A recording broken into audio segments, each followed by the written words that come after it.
Isang pagpalang araw sa ating lahat, mga kapatid. Ako muli si Adrian Bernales ng Batch 3 at ito ang aking daily devotion. At ngayong araw ay pag-uusapan natin ay kung sino ang warrior angel sa Biblia. At ang Bible verse natin ay mula sa Daniel chapter 10 verse 13.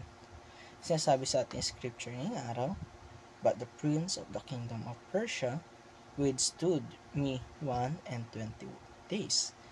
But Michael, one of the chief princes, came to help me, and I remained there with the kings of Persia." Pag ating naririnig ang salitang warrior, ay madalas natin naisip na ito ay isang sundalo, isang mandirigma ng isang kingdom. Pero alam ba natin, mga kapatid, na sa Biblia, meron talaga tayong warrior na isang anghel. At ang pangalan nito ay Michael, isang archangel o chief angel ng Diyos. Hindi lang siya ordinaryong anghel o simpleng anghel lamang.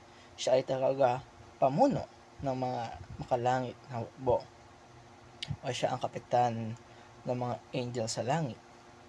Makikita natin sa Michael sa iba't ibang bahagi ng Biblia, sa Daniel 10, sa Jude chapter 1 verse 9, at sa Revelation chapter 12. Sa bawat pagpapakita niya ay lagi siyang involved sa isang spiritual battle.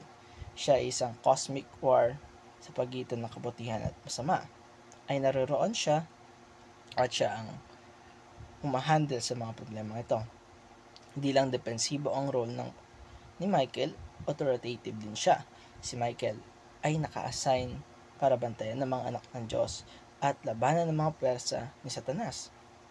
Ang gaya na sasabi sa Daniel chapter 2 verse 13, makikita natin doon na siyang tumulong sa isang anghel na na-delay yung 21 days dahil sa kampon ni Satanas.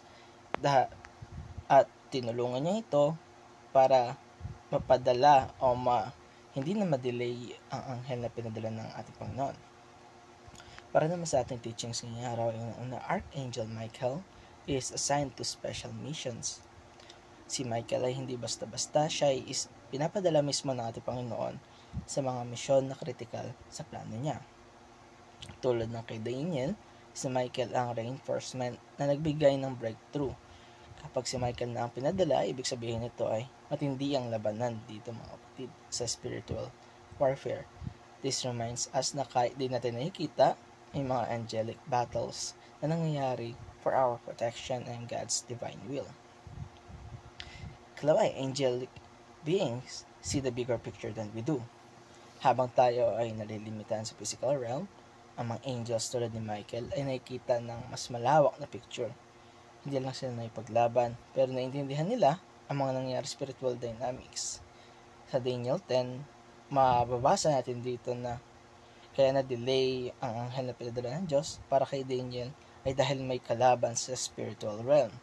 Kaya minsan may mga sagot si Lord sa prayer natin, hindi dahil delayed o dahil ayaw niya, dahil ito ay nagkakaroon ng battle between sa spiritual realm.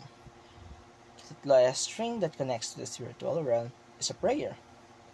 Ang prayer ay isa sa pinaka-powerful na gamit o tool bilang isang manampalataya ni Kristo. Habang tayo nagdadasal, tayo ay nakakakonekta sa Diyos at sa spiritual forces na kanyang ginagamit. Kagaya sa Daniel, habang siya ay nagpa-fast at nagpa-pray, doong dumating ang anghel. Kaya hindi natin dapat maliitin ang panalangin dahil every time na nagdadasal tayo ay nagpa-participate tayo sa spiritual battle. At ito nagtatapos ang aking daily devotion.